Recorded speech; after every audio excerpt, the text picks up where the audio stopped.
Good morning, brothers and sisters. Yeah, Saul of Tarsus was a Satanist, and he was running with Roman gods. It says it right there in the Bible. I got up and watched the video this morning. Seems like people are wanting to start blaming Luke. It's never Saul of Tarsus. I got to do some more looking on this right here, but the hole kept getting deeper.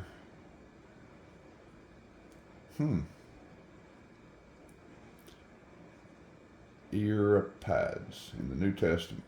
Let's go back. Right here. All right. Tradesman, okay. Socrates. Okay, so he was Greek. He was Greek. Or Roman. He was a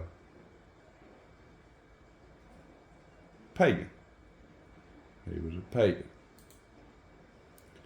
Alright.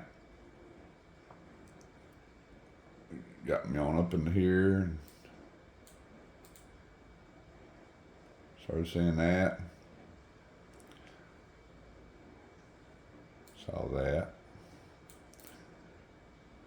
Then I started asking. Yes, Cora. But hey, what do you get your info from? A preacher? I say somebody on Cora is just as qualified as a preacher. Alright. Similarities between Baca. Oh, I ain't gonna say that. And Saul's conversion. That's that chat bot. Okay. Parallel. Saul quotes from the play. Kick against the pricks, proverbial. Losing. Okay. Okay. These are all, you can find these names in the Bible. I don't know about this one, the E name. We'll look at it later. Maybe. Okay. You seeing what I'm seeing?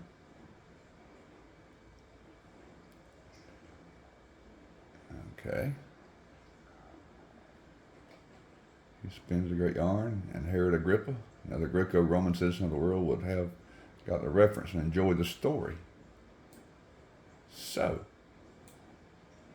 Saul knew he was a pagan, he was a Roman, he was a Satanist.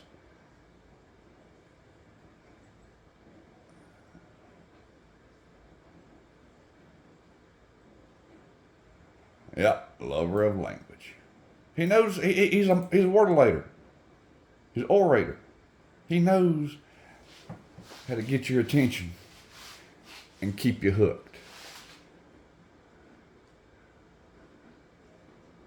Some people may make him yell at the fact that Jesus talks in Hebrew, which makes the nonsense of the Euphrates quotation seriously.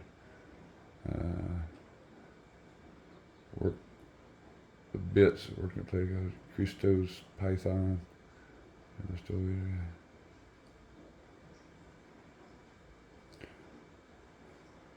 Yeah, we don't hear about his companions. We just hear about him 3 times in 9, 22, and 26. How would an atheist explain the conversion of Paul? Strongest weapons when I'm impressed by theists. So, the vision of Jesus can bring a persecuted believer. So let's take that logically. If accepted as true, God has the power to. Yeah, he does. He does. Exactly.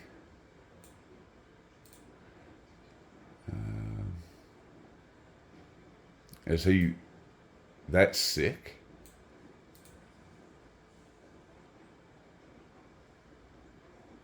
Yep. Yep. Yep. Terms of real world explanation, lots of people have delusions. Exactly.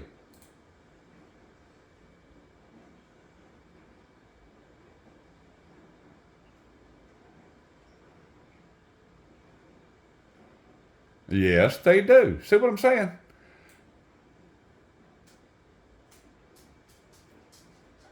All right. Let's go here. Dionysus.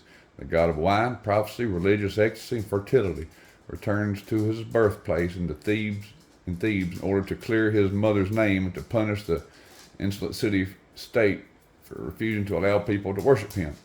The background is presented in the prologue, which okay. A mortal woman became pregnant. Take note, Trinity haters. A mortal woman became pregnant. Okay, so a mortal woman gave birth to a baby. So now, Trinity deniers, I guess y'all got to throw Jesus being immaculately born out, because look yonder. All right, so Thebes, a stranger company in the Bacchants punished the family for treatment of his mother or sacrifices. We're not allowed to worship Dionysus and Thebes. Dionysus told the audience that when he arrived in Thebes, he drove Smil's sister mad and fed them there. Okay.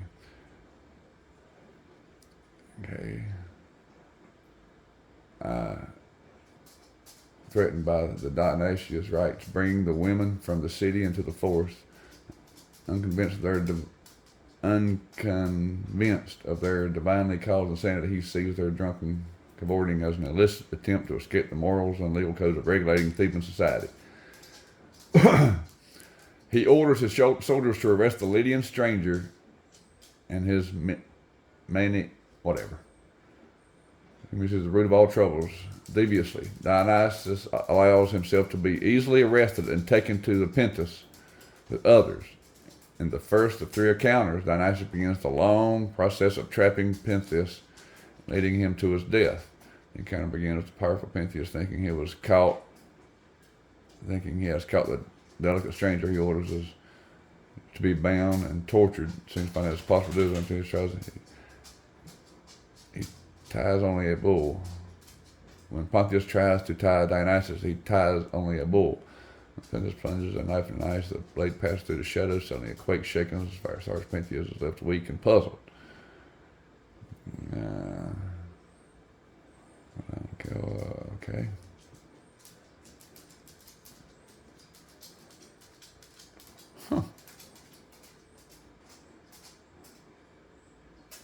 Okay. But the herd of the cattle was captured. Okay, Pentheus. I've read some of this. Okay, I think this might be it.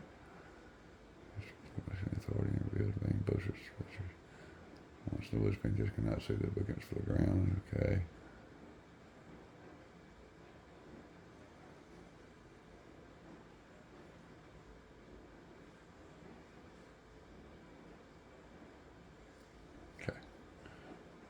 Oh wait, no, that's right.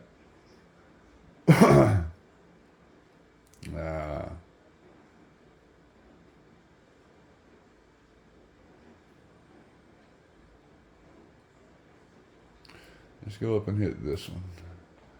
Dionysus. Now, my life is mine alone, and no one may command me without my assent. I shall live according to my will. Let your conscience. My body is not yours to own, rent, or enslave. I will recognize no law that oppresses me or another. If Saul was being oppressed by the law, when your will acts against mine, harming me or another, understand this: I will smite you. I no longer waste my love or energy on ingrates. Fools will no longer be suffered gently. Your gods are old and dying. Now, you know how hateful Saul was to anybody? He blinded people. He jumped people's case. I think. Let me go. The attributed characteristics of Dionysus to Christ. Twice born Dionysus is technically a demigod, like Heracles. Darn it, 12-time laborer. The youngest Greek god.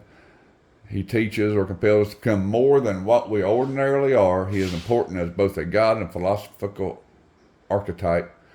What he presents is pure freedom, emotion, pleasure, excess, nonconformity, and chaos. It's about what Saul of Tarsus freedom. Freedom from a law. You can live as you want. Let your emotions, your conscience, enjoy.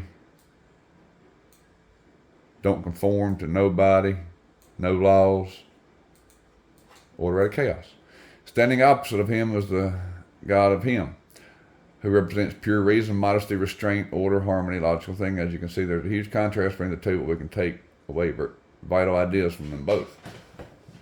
When I first learned about him, it was like some unseen shackles were being taken off. It's some powerful stuff. Other people might dismiss him as a silly party god or the jolly Bacchus. Doggone it.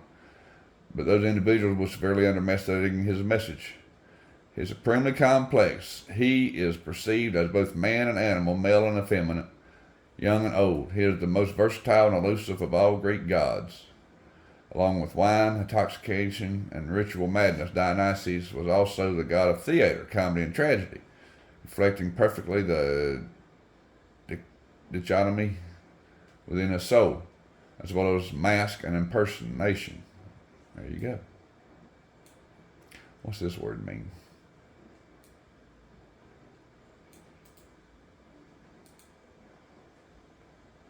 Division or contrast between two things that are represented as being opposite or entirely different. Okay, yeah, okay. Like a true trickster, he always breaks in to trip up the rational situation. Sound like Saul. He represents all the possibilities of life that your mind hasn't decided it wants to deal with. And he doesn't respect the values that you've set up for yourself. He smashes them. Saul didn't respect nobody's values. It was his way or no way. This is barely a man who ever existed who doesn't have something in common with this God. And it may be this, more than anything else, that fascinates and repels us in almost equal measure. He reminds us of the darker side of our own humanity. Beyond that, he tells us not to fear these sides, but rather accept them. We're going to get some scripture here in a minute. Okay, we read that. Let me see.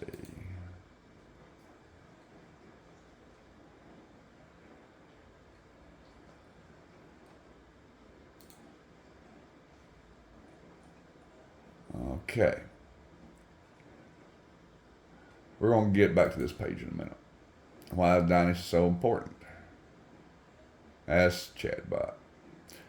I think we've read this, didn't we? Yeah.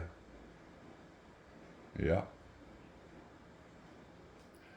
Seems like a really simple party boy god, somehow seated among the 12, despite representing wine. There's always with 12s. Why is wine important enough to be an Olympian? Well, there's lots more than him than meets the eye. Duality of human nature to the duality of wine.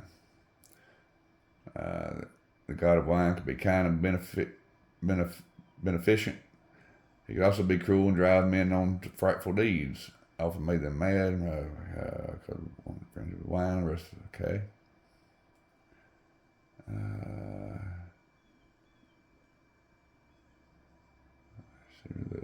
Freedom and they say joy, brutality. God of wine worshippers throughout the. Sometimes man's blessing, sometimes is your one. It's something here earlier. These various stories seems first contradicting one. You could probably take some of this and find out where Saul used a lot of this. The truth is, however, both arose quite simply from the fact of his being God of wine. Wine is bad as well as good. See, Saul was teaching you to live foot on both sides of the aisle. That's what he was teaching. He was unique among these guys because his mother was mortal. His mother was mortal. There you go. Went around the Mediterranean, teaching particular. What's this?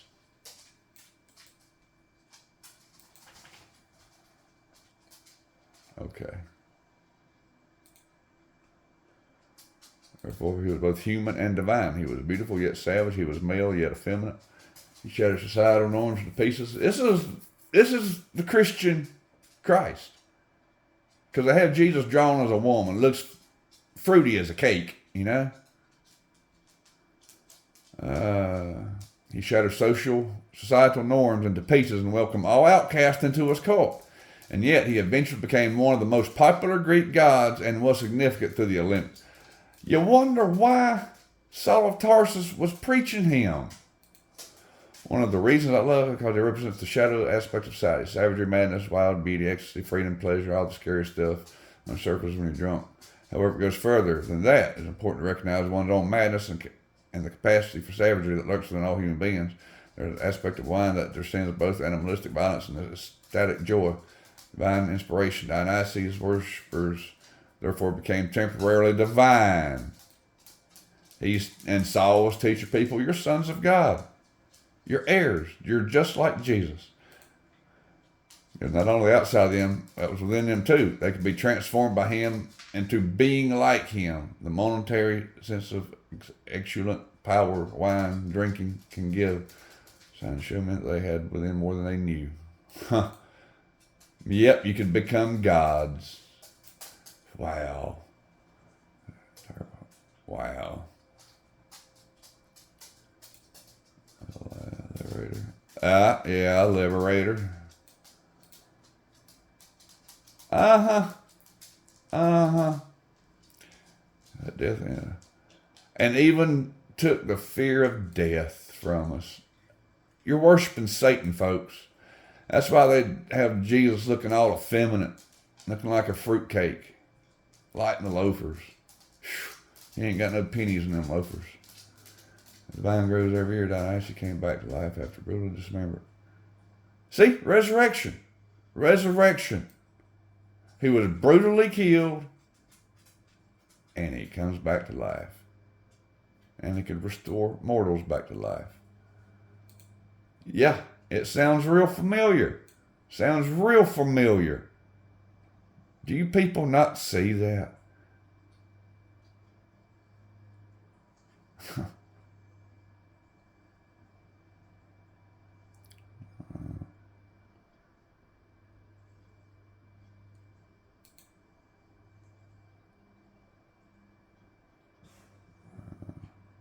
Asia Minor, where all them churches was, Saul was preaching to.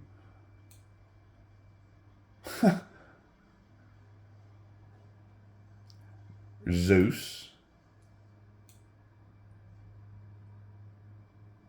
I said that. Son of him. They're calling this dude, refers to him and the son of him. And he's a divine child. Saul of Tarsus was teaching Satanism, folks.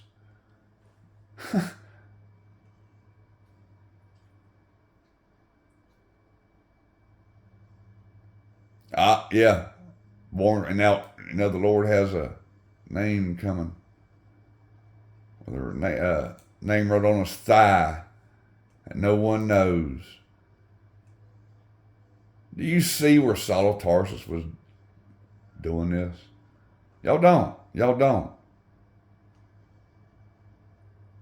Yeah, they had to hide Jesus away. Had to run off.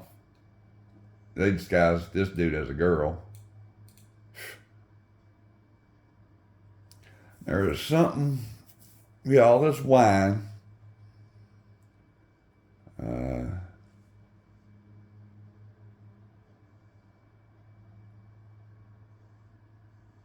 Where he was having supper and wine, and sounded like the Last Supper to me.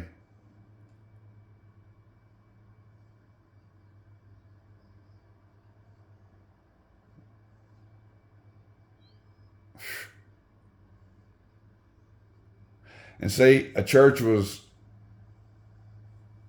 belittled or rebuked big time because they were doing that stuff.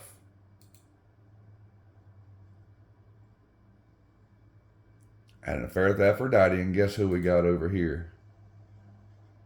Guess who we got over here? Athens, It's an old man from Athens compelled the Jews to depart. Oh, it's the Maccabees, yeah. Not long after this, the king sent an old man of Athens to compel the Jews to depart from the laws of their fathers and not to live after the laws of God, and to pollute also the temple in Jerusalem and to call it the temple of Jupiter Olympus. That's what he was doing in Rome.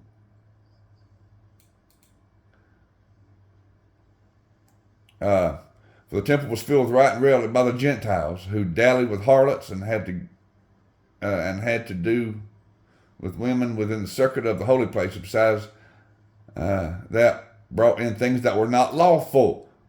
And you wonder why they took Catholics took all this out of the Bible. Howbeit certain men clave unto him and believed, among the which was Dionysus and that Areopagite, and a woman named, and who? Who? Do you see, people? I wish I'd have paid attention to Roman mythology in high school. Let's find out who this is. Oh, Dionysus the Areopagite.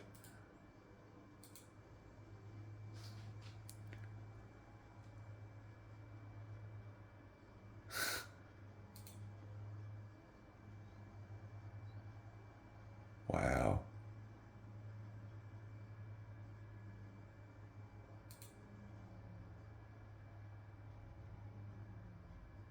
Saint Saul.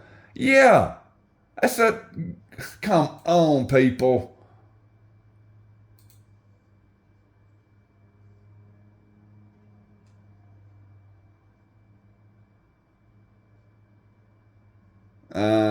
He didn't. He just mingled it. Goodness.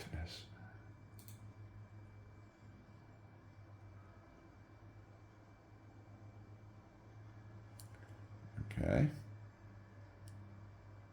There you go. Oh yeah, wait. We got to scroll around a little bit. We got to scroll. Okay.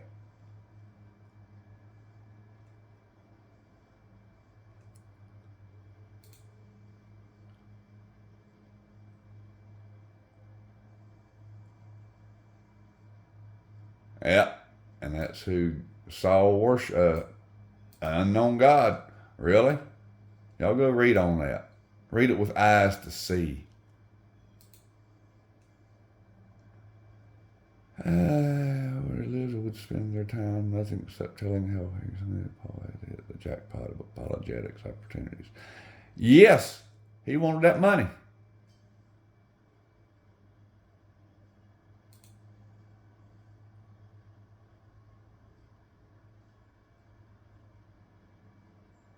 His way of proclaiming the gospel. Let's go read that. Let's go read that.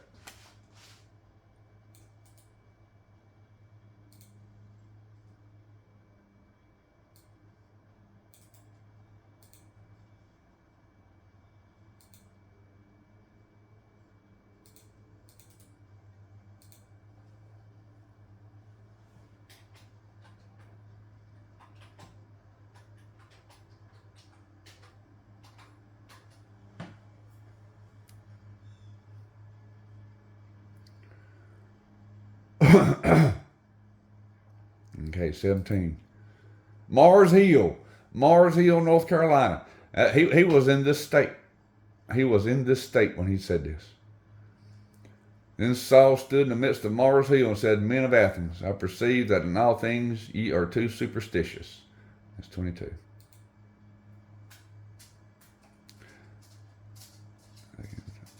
Where he wasn't supposed to be. Remember, he got banned from going to Asia in the previous chapter, but yet here he is in this chapter, and he went to Asia straight after he got banned. Devout Greeks. Let's go down here to 22. He declares an unknown God to them. So he's declaring their unknown God. All right. To the unknown God, whom therefore ye ignorantly worship him. Well, they got their own gods. That was what he's declaring, what Saul's declaring to them, is not the God they're talking about. God that made the entire world and all things, seeing as he is the Lord of heaven and earth. See, they call God Zeus. See, they call Zeus the one that made all this.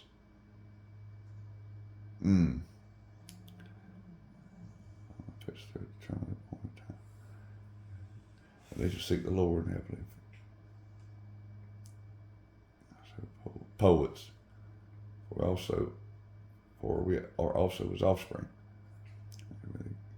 Well, oh, see, we just read. They're divine. They're sons of God.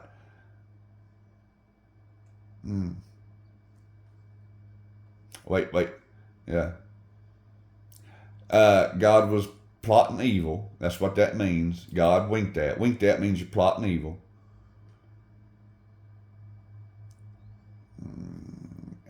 I mean, come on, people. He was preaching and teaching to Roman pagans. If you look into it, you can see what he was doing. The church has got you following Satan, people. Roman gods. Rome was like Nebuchadnezzar. God struck Nebuchadnezzar down for 7 years. He repented.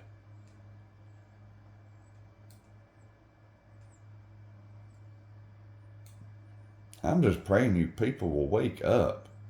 Little devil horns. Look. Pine cone, devil horns, some kind of symbol, mask covering up the right eye. With the middle finger.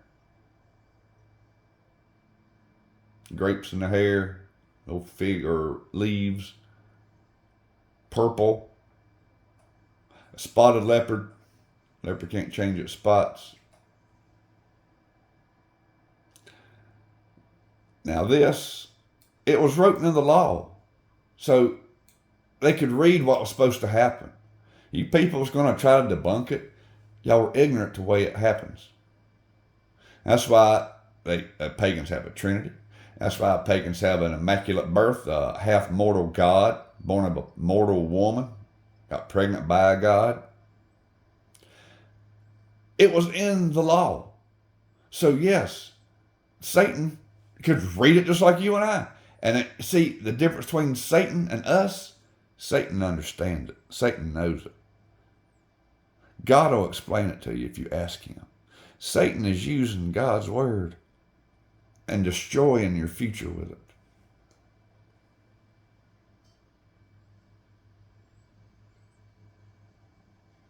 And who, Nisos, and who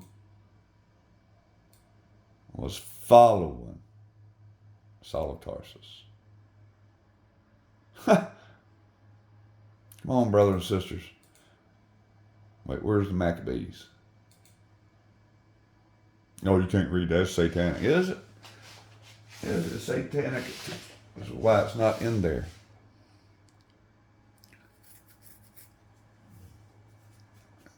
And brought bitter constraint sacrifice. Decree the cities of the heathen, suggested Ptolemy. Moreover, again, yeah. Against the Jews that they should observe the same fashion and be partakers of the sacrifices. And whoso could not conform themselves to the manners of the Gentiles should be put to death. So this is about Saul of Tarsus here, folks. This is about Saul of Tarsus. And you wonder why the Maccabees is not in the Bible? Because they don't want it in there.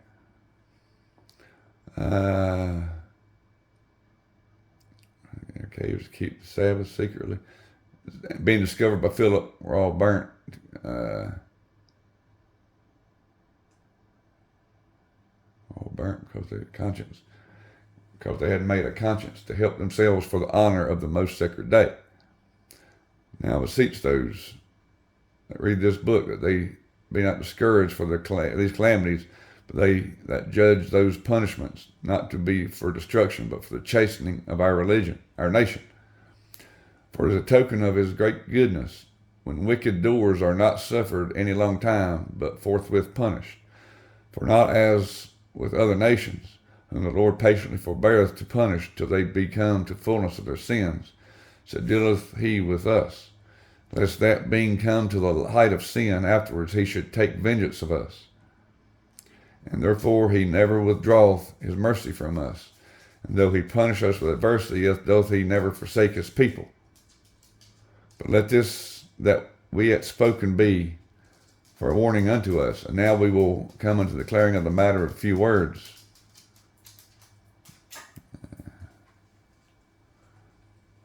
Folks, and let's go up here real quick.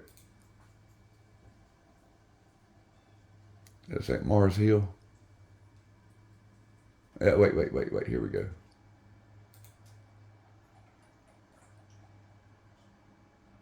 Did it say Mars Hill? Yeah, Mars Hill. Now, I was wanting to go. I thought this place was a lot closer than it was, but it's not. I doubt I'll probably ever get out there because I ain't got nothing efficient enough to make it now. Let's go here. Let's go here.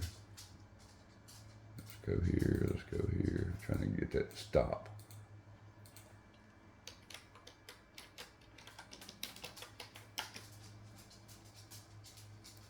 J.D. Rockefeller.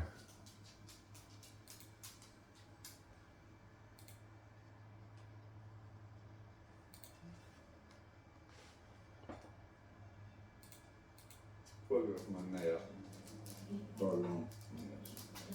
Mars Hill Memorial, North Carolina. Oh yes. Yeah, it's in the Great Smoky between North Carolina and Virginia. Look at that. It's old school.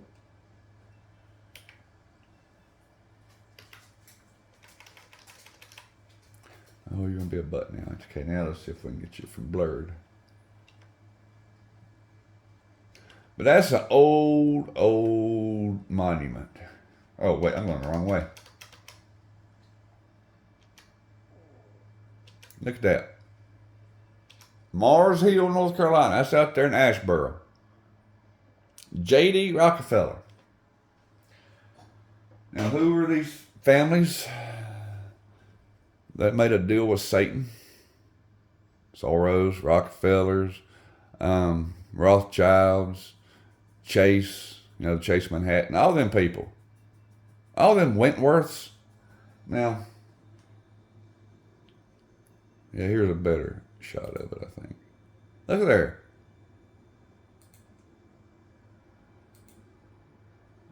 Look at there.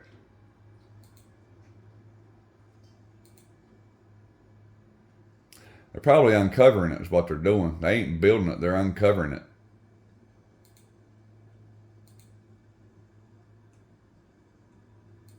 Think of some of these buildings.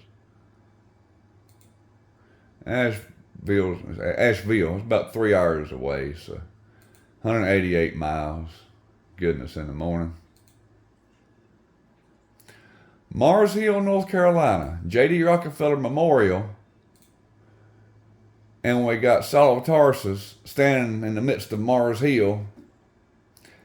And we got Area 51's Tomb of Jesus Christ. And why would God be talking Greek? Now let's do this real quick. Arise and go into the city, and it shall be told thee what thou must do.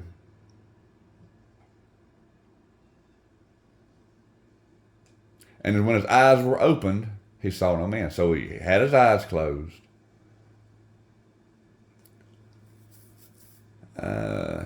Hearing a voice, seeing no man. Okay. Let's go to 9.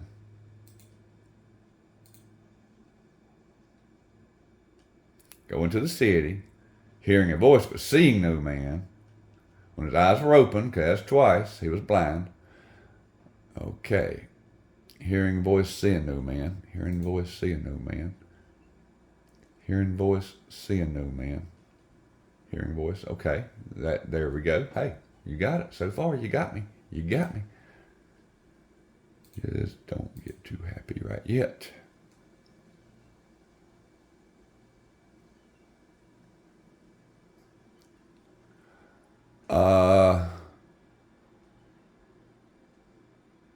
He didn't tell him to go to the house. Huh. Your voice speaking thing. So they all heard there. Oh, he heard.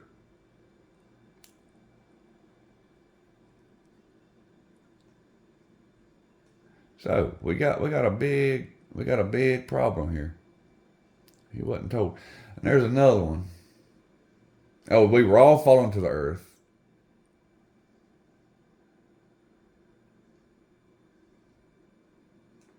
We're all fallen to earth. Okay, now. And he fell to the earth. Huh. Doggone.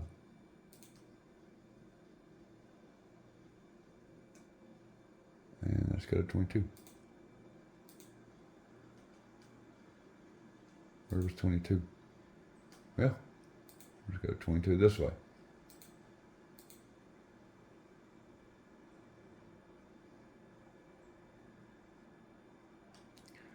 I fell to the ground.